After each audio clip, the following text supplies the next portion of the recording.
Assalaamu calaykum. Magaalada Beledweyne waa magaalo madaxda gobolka Hiiraan ee dhacda bartamaha Soomaaliya. Waxayna ka mid tahay magaalooyinka ugu kheyraadka badan dalkeena. Beledweyne waxaa mara webiga Shabeelle ee ka yimaada dhanka Itoobiya. Kheyraadka ka soo go'a beeraha Beledweyne iyo deegaanada ku dhow waxaa loo iibgeeyaa gobollo dhowr ah oo dalkeena ka mid ah, sida gobollada dhexe iyo bari. Laakiin nasiib darrada ku habsatay Beledweyne ayaa ah in sanad walba xilliyada roobabka guga iyo dayrta ay ku soo noqnoqdaan fatahaado khasaaro weyn u geysta dad iyo dunyo. Tusaale, haddii sanadkii hore fatahaado waaweyn ay ku dhufteen magaalada Beledweyne oo ay dadkuna ku xoolo iyo guryo beeleen, marka ay ka soo kabtaan waxaa misna badanaa xilli roobeedka xiga ay sugaan waa fatahaad la mid ah tii sanadkii hore, maadaama ay roobab badan ka da'aan dalka, kuwaas oo sare u qaada heerka biyaha webiga Shabeelle oo ku fataha magaalada Beledweyne iyo nawaaxigeeda. Waqtigan aan idinla hadlayo, waxaa kumanaan dad ah ay ka barakaceen Beledweyne kadib markii uu fatahaad ku sameeyey webiga Shabeelle, waxaana dadku ay u carareen magaalada bannaankeeda sida deegaanka Ceel Jaalle iyo deegaanada kale ee ku dhow, iyagoo halkaa ka dhistay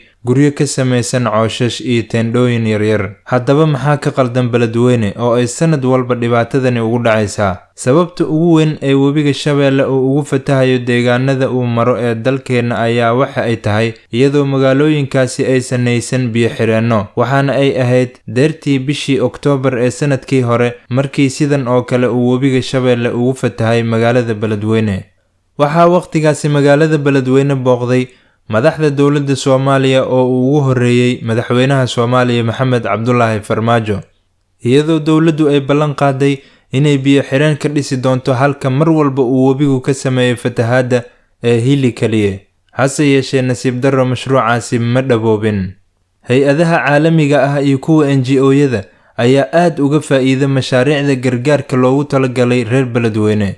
kuwaas oo hadday ugu badato dadka deegaankaasi gaarsiiya baca yaryar oo ay roobka ka galaan, cunto aan sidaa u badnayn iyo marakaneecooyin. Intaa looguma ekeeyo reer Beledweyne ee waxaa qof walba marka la siinayo xoogaagaasi yar ee kaalmada ah laga qaadaa sawir ama video si loo caddeeyo in gurmadkaasi la gaarsiiyey, mar walbana loo muujiyo in Beledweyne ay tahay meel ay qaxooti gaajaysan ku nool yihiin. Laakiin xaqiiqdu sidaa ma ahan oo Beledweyne way ka weyn tahay in cunto yar lagu sawiro, maadaama deegaankaasi iyo guud ahaan gobolka Hiiraan ay ku yaalaan dhulbeereedyo aad u baaxad weyn oo quudin kara dadka deegaanka iyo gobollada kale ee dalka. Dhanka gaajada way isaga filan tahay Beledweyne ee waxa kaliya ee magaaladaasi ay u baahan tahay ayaa ah mashaariic horumarineed sida biyo-xireenno, isbitaallo, horumarinta wax soo saarka dhanka beeraha, ka hortagga masiibooyinka iyo adeegyada aasaasiga u ah nolosha bini'aadamka. Dadka deegaanka reer Beledweyne howl uma yara, waxaana inkastoo ay awooddoodu kooban tahay, haddana ay mar walba isku dayaan bal inay maalin uun xal u helaan biyaha webiga ee sanad walba ku soo fatahaya magaaladooda. Khudaarta lagu iibiyo Beledweyne ayaa inta badan ka soo go'da beeraha gobolka Hiiraan, walow ay jirto nooc ka mid ah khudaarta oo Beledweyne kaga timaada dhinaca gobollada Shabeellooyinka ee deriska la ah gobolka Hiiraan. Muuqaalkan aan idiin soo gudbinayo wuxuu ku saabsan yahay guddoomiyaha gobolka Hiiraan Cali Jeyte Cismaan oo si kulul uga soo horjeestay in reer Beledweyne lagu tilmaamo qaxooti mar walba u baahan mucaawino, waxaana uu sheegay in hay-adaha gargaarku ay magac dil ku sameynayaan dadka reer Beledweyne xilli dhibaatada deegaanka haysata loo wada jeedo inay tahay dhanka fatahaadda oo qura. Wuxuu sheegay guddoomiyaha Hiiraan in hay-adaha samafalku ay danahooda gaarka ah wataan oo aysan $1 ku bixin mashaariicda faa'iidada u leh dadka iyo deegaanka, sida in Beledweyne yeelato biyo-xireen iyo wixii la mid ah, isagoo xusay in hay-adaha gargaarku ay kaliya la wareegayaan saabuun iyo koloriin. hay-adaha samafalka iyo kuwa NGO-leyda ah ee lookalka ah, kuwa NGO-lada ah dadka qaxiyey ee bannaanka ku qaxiyey, haddaan arka hay-ad meeshaa saabuun ku bixinaysa iyo koloriin meel lagu shubo iyo saabuun lagu fara dhaqdo, hay-ad bannaankaa dadka ku siiraysaa daran. ilaahay baan ku dhaartee waxaysan weligeed ku fakeraynin ku fakeraysaa, way naga guuraysaano. iyo kuwa NGO-leyda ah ee lookalka ah, kuwa NGO-lada ah dadka qaxiyey ee bannaankaa ku qaxiyey magaalada ha buufiyeen magaalada jida ha u sameeyeen biyo baxada ha ka qayb qaateen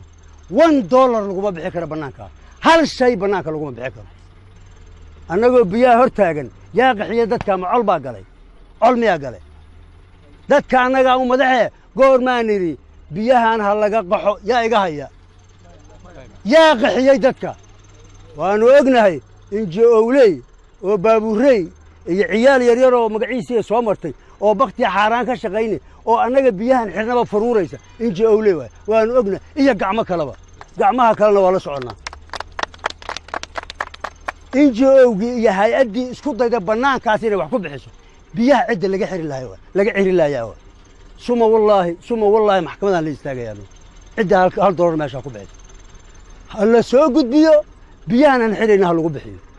ceel macaanoo booriiga ha loo qodo magaalada kanaaca ka kacday ha laga buufiyo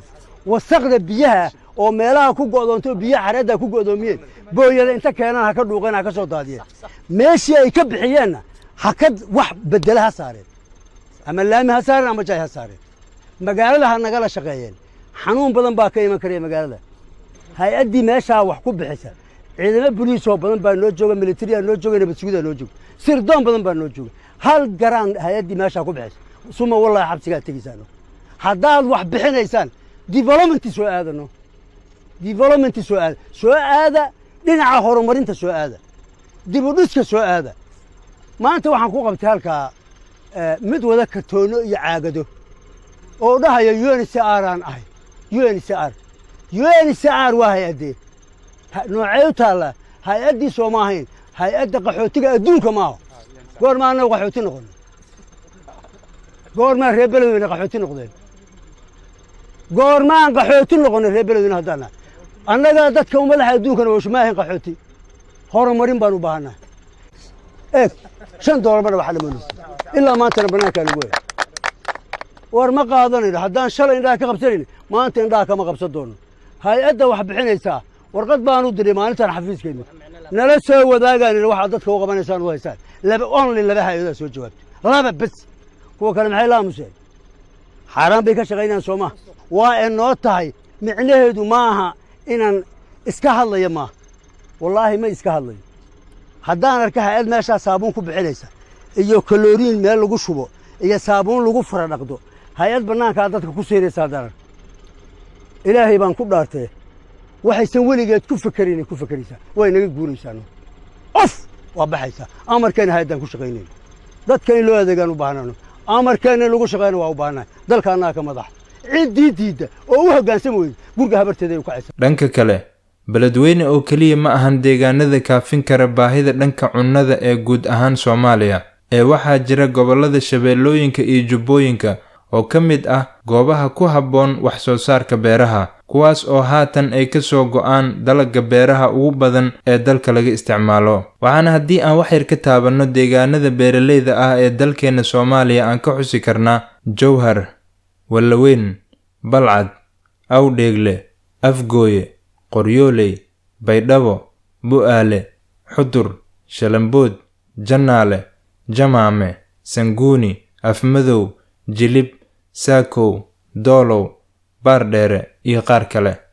waxaa hubaal ah in ay indhihiinu qabteen dhulal buuraley ah ama aan haysan webiyo iyo bad toona isla markaana la beeranayo si looga soo saarto quudkii la cuni lahaa waxaadna arkaysaa dalal aan haysan dhul siman oo ku habboon tabcashada beeraha balse buuraha dhakadooda ku beerta miraha kala duwan waxayna sidaa u yeelayaan inaysan gacmaha hoorsan oo ay gaaraan isku filnaansho dhanka cuntada ah